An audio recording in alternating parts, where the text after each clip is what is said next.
3 வேளாண் சட்டங்களையும் திரும்பப் பெறும் முடிவை வரவேற்றிருக்கும் முதலமைச்சர் மு.க.ஸ்டாலின் நாடாளுமன்ற கூட்டத்தொடரின் முதல் நாளிலேயே இதற்கான நடவடிக்கையை எடுக்க வேண்டும் என்று வலியுறுத்தியிருக்கிறார்.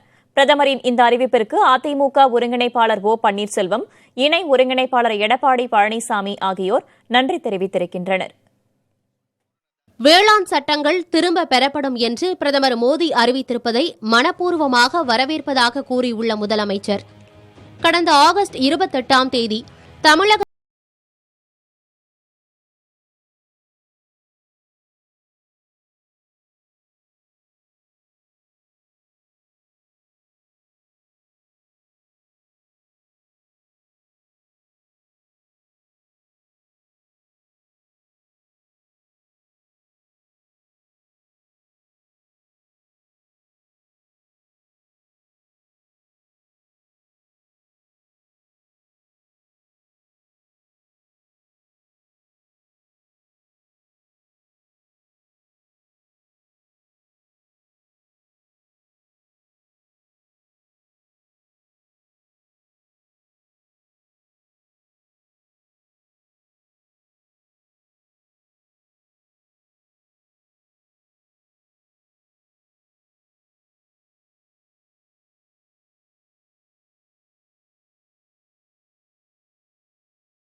நீண்ட போராட்டத்தை விவசாயிகள் நடத்தியதாக குற்றஞ்சாட்டியுள்ளார்.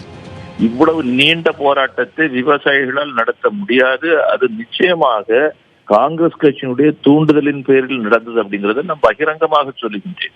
தமிழ்நாட்டைச் சேர்ந்த விவசாயிகள் போராட்டம் நடத்திய போது தமிழ்நாட்டில் இருந்த திராவிட முன்னேற்ற கழகம் போன்ற கட்சிகள் தங்களுக்கு உதவியதாக அந்த போராட்டத்தை நடத்தி கொண்டிருந்தவர்களை பிற்காலத்தில் சொன்னாங்களா இல்லையா? இன்னும் சில மாநிலங்களில் அமைதி திரும்பாததால் இந்நடவடிக்கையை அரசு எடுத்துள்ளதாக பாஜக தேசிய மகளிர் அணி தலைவியும் கோவை தெற்கு தொகுதி எம்எல்ஏவுமான வானதி ஸ்ரீனிவாசன் கூறியுள்ளார். விவசாயிகள் போராட்டம் ஆரம்பிச்சோன்ன விவசாயத்துறை மந்திரியும் அவர்களும் திரு பியூஷ் கோயல் அவர்களும் பல சுற்றுக்கள் பேச்சுவார்த்தை நடத்தினார்கள். பல்வேறு மாநிலங்களில் அமைதி திரும்பியது.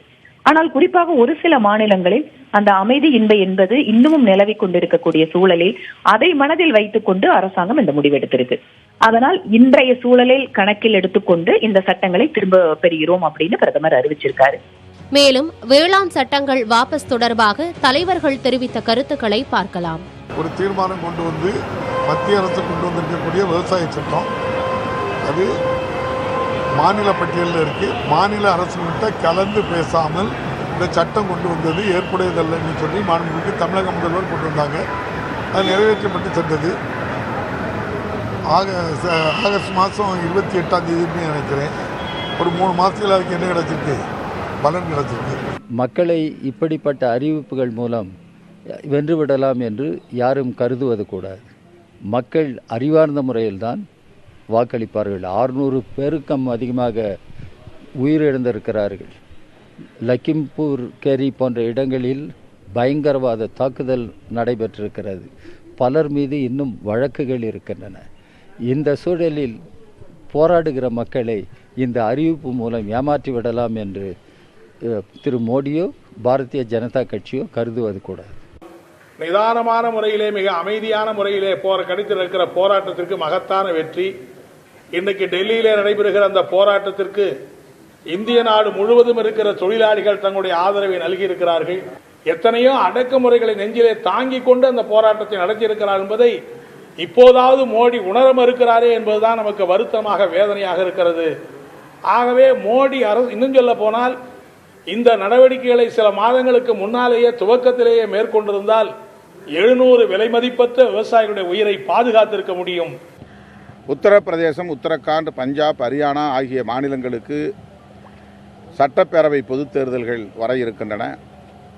இந்த தேர்தல்களை எல்லாம் கவனத்தில் கொண்டு கருத்தில் கொண்டு மோடி அரசு இந்த நிலைப்பாட்டை எடுத்திருக்கிறது என்பதை மக்கள் இயல்பாகவே புரிந்து கொள்ள முடியும். அரசியல் ஆதாயம் கருதி முடிவெடுத்தாலும் கூட விவசாயிகள் வெற்றி பெற்றிருக்கிறார்கள் என்கிற வகையில் மகிழ்ச்சி அடைகிறோம். குறிப்பாக பஞ்சாப், ஹரியானா, உத்தரப்பிரதேச மாநிலங்களை சார்ந்த விவசாயிகளுக்கு நாம் நன்றி சொல்ல கடமைப்பட்டிருக்கிறோம், பாராட்டவும் கடமைப்பட்டிருக்கிறோம். இந்த அறப்போராட்டத்திலே பலியான அத்தனை விவசாயிகளுக்கும் வீர வணக்கம் செலுத்துகிறோம்.